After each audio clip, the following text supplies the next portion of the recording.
ये कहानी सुंदर वन जंगल की है। उस जंगल में टुनटुनी नाम की एक अनाथ चिड़िया रहा करती थी। उसके पिता गोलू कबूतर का एक नारियल का बगीचा था। गोलू कबूतर बहुत ही मेहनती था। वो अपनी बेटी टुनटुनी की देखभाल करने के लिए बुलबुल कौवी से शादी कर लेता है। टुनटुनी की नई माँ उसे बिल्कुल भी पसंद नहीं करती थी। एक दिन वो टुनटुनी से कहती है, टुनटुनी, तो घर का कोई काम नहीं करती, बैठे बैठे मोटी होती जा रही है। जब से इस घर में ब्याह करके आई हूँ, दिन भर मैं ही काम करती रहती हूँ।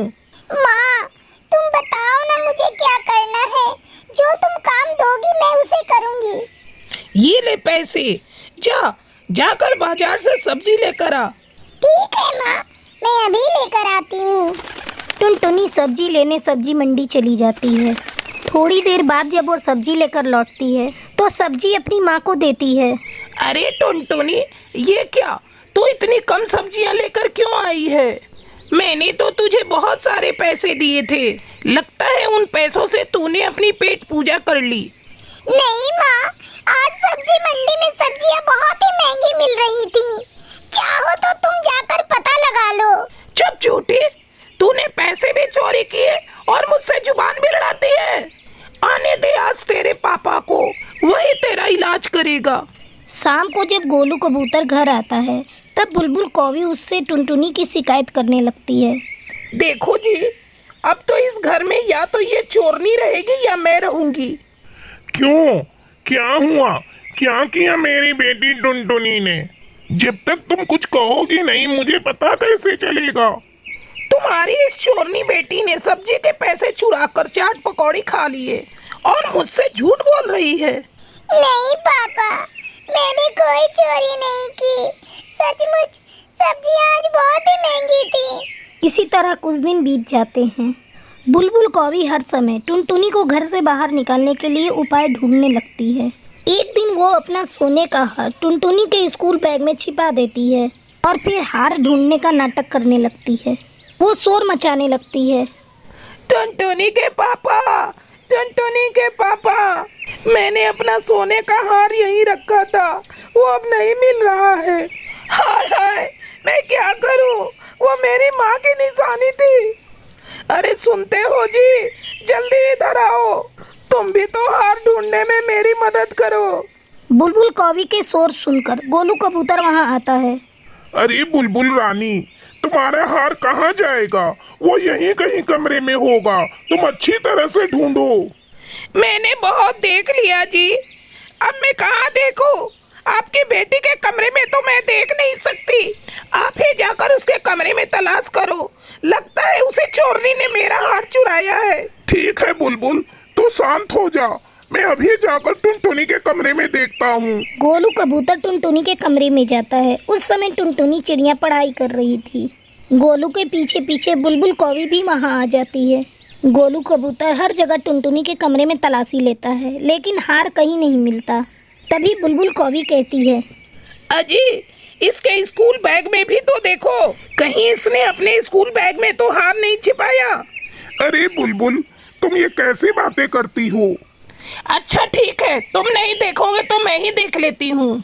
बुलबुल कौवी टुनटुनी की बैग की तलाशी लेती है और हार निकालकर गोलू कबूतर को दिखाते हुए कहती है, ये देखो सोने का हार।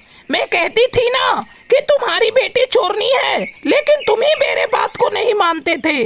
अब तो इस चोरनी को मैं इस घर में बिल्कुल नहीं रहने दूंगी। ए चोरनी, निकल मेरे घर से, तू अब यहाँ नहीं रहेगी। पापा, माँ ये क्या कह रही है? मैं कहाँ जाऊंगी? मैंने माँ के हार को नहीं चुराया। पता नहीं ये कैसे मेरे बैग में आ गया। मुझे मत निकालो माँ। टुनटुनी को रोता देखकर गोलू कबूतर कहता है, बुलबुल, ये बेचारी कहाँ जाएगी? अभी ये बहुत छोटी है, अकेले कहीं नहीं रह पाएगी। तो ठीक है, तुम अपनी चोरनी बेटी के साथ रहो, मैं अपने मायके जा रही हूँ। नहीं माँ, तुम घर छोड़कर मत जाओ, मैं जा रही हूँ। तो जल्दी निकल मेरे घर से, मैं तेरा चेहरा अब एक मिनट भी देखना नहीं चाहती। टुनटुनी चिड़िया अपना स्कूल बैग उठाकर जाने लगती है। उसे कुछ समझ नहीं आ रहा था कि वो अब कहाँ जाएगी। ये सब सोचते हुए वो जा रही थी।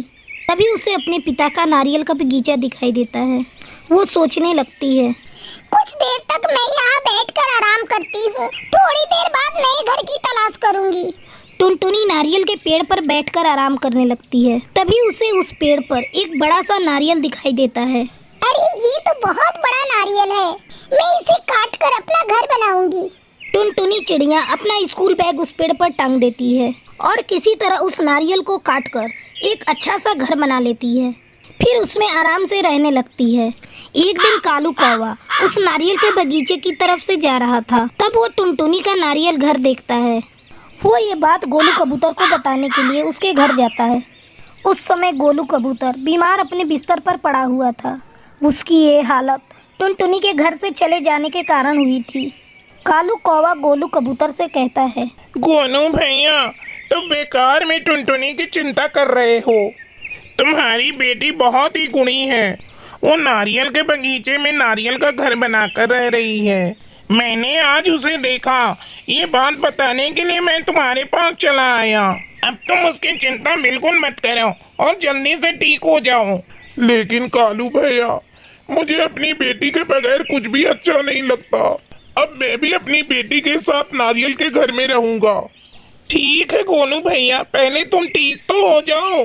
अच्छा तो अब मैं चलता हूँ, बहुत देर हो गई। धीरे धीरे गोलू कबूतर ठीक हो जाता है और एक दिन बुलबुल कौवी को छोड़कर अपनी बेटी टुनटुनी के पास रहने के लिए चला जाता है। जब टुनटुनी अपने पिता को देखती है तो बहुत खुश होती है और उससे कहती है, पापा, आपने मुझे माफ कर दिया ना, मैंने कोई चोरी नहीं की थी। हाँ बेटा, मैं जानता हूँ, इसीलिए मैं भी तेरी माँ को छोड़कर तुम्हारे साथ रहने के लिए आया हूँ। मुझे माफ कर दे मेरी बच्ची। फिर दोनों बाप बेटी उस नारियल के घर में रहने लगते। एक गांव के जंगल में टूनी और टुनटुनी नाम की दो बहनें रहा करती थीं। दोनों का स्वभाव एक दूसरे से बहुत अलग था। टूनी अक्सर शहर जाने के सपने देखा करती थी। एक दिन टूनी टुनटुनी से कहती है, टुनटुनी, इस गांव में मेरा दम घुट रहा है। काश हम लोग भी शहर में रहते तो अपने दिन भी मजे से कटते। तुझे पता है, कल ही भोलू कौवा शहर से आया है। वो शहर की बहुत तारीफ कर रहा था। तब टुनटुनी अपनी बहन को समझाते हुए कहती है, लेकिन दीदी, तुम्हें पता भी है शहर में रहना अब कितना कठिन हो गया है। शहर में ना तो पीने के लिए पानी ही साफ मिलता है और ना ही सांस लेने के लिए ताजी हवा। चुप हो जा, बड़ी आई शहर की बुराई करने वाली।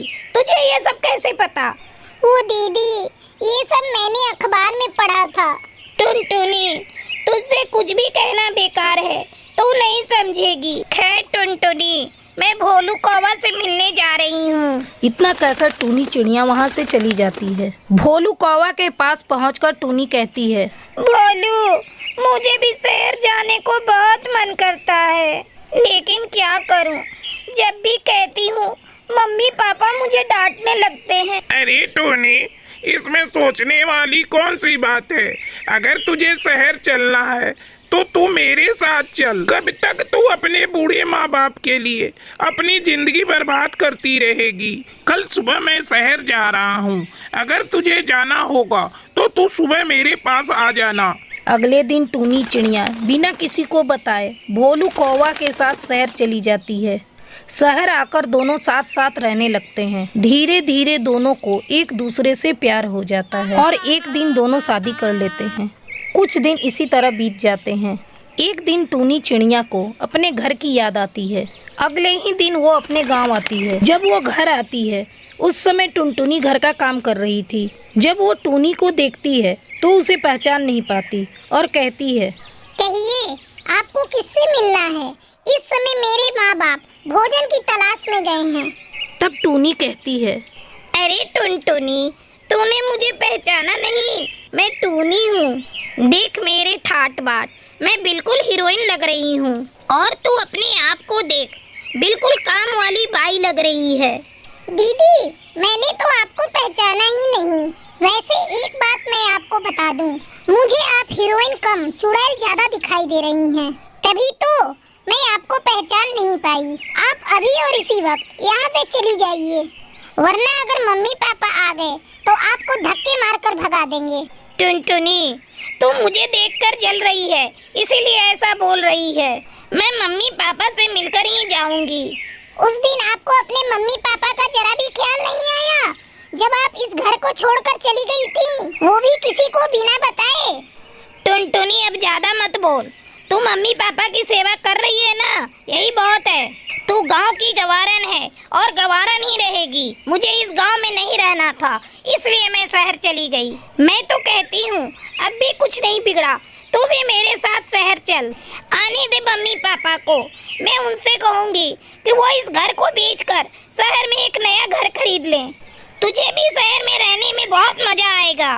तभी उसके मम्मी पापा वहाँ आ जाते हैं। टुनटुनी की माँ उससे कहती है, टुनटुनी, तूने इसे घर में आने क्यों दिया? ये हम लोगों के लिए मर चुकी है।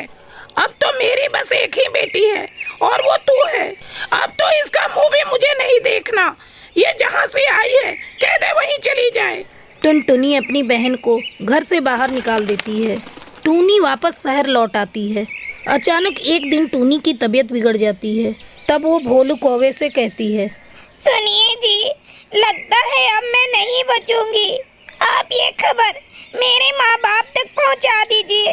मैं अपने किए की माफी उनसे मांगना चाहती हूँ। ठीक है टोनी, मैं ये खबर उन तक पहुँचा देता हूँ। भोलू कौवा फोन करके टूनी की खबर उसके घर वालों को देता है।